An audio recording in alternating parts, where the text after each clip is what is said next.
Hello everyone, my name is Shannon. I am a 24-year-old female from Pennsylvania doing a pregnancy vlog.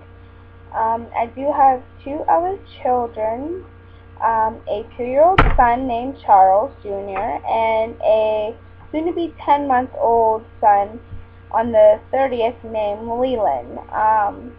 This is our third pregnancy. We're not quite sure how far along we are, or even what the gender of the baby is yet.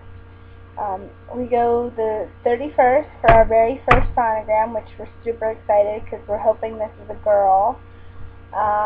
We went to the doctor's on the 17th, and he did an external exam, and he could not find my uterus, so it worried me a little bit.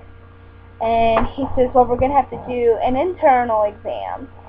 So when he did the internal exam, he happened to find that my uterus was higher than it was with the last two pregnancies.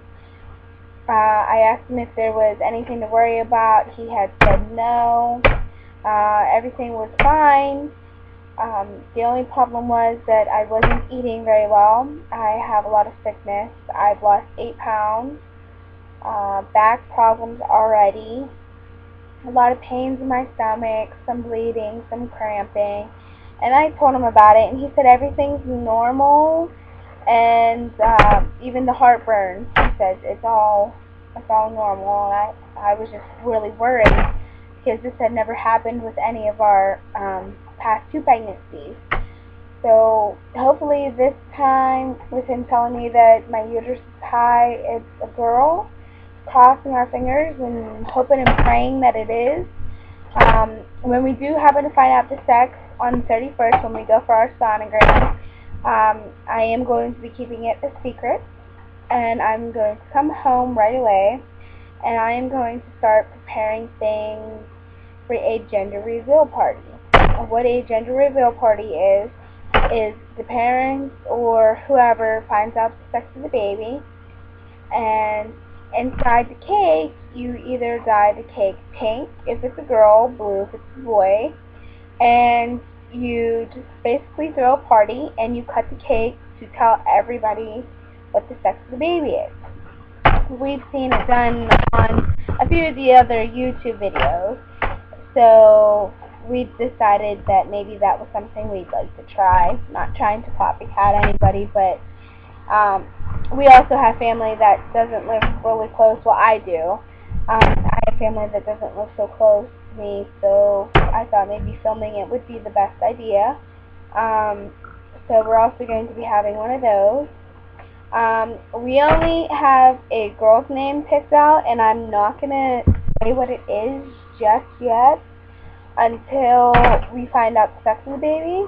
So if it happens to be a boy, I'm going to be posting a blog on here asking people for different kinds of boys' names, only because Charles Jr., he's named after his dad, and Leland was, it was kind of a toss-up between 3 names.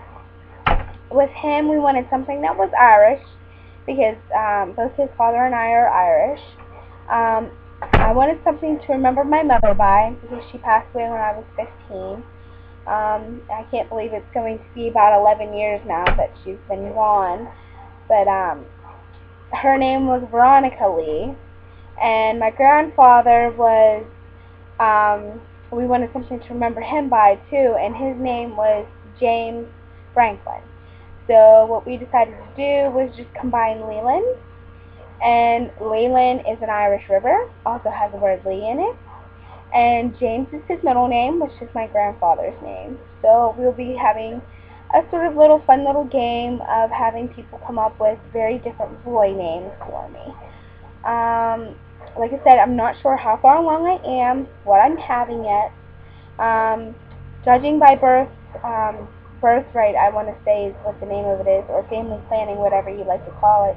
They have given me a due date of November 7th of this year. So we are going to go and find out what the sex of the baby is then.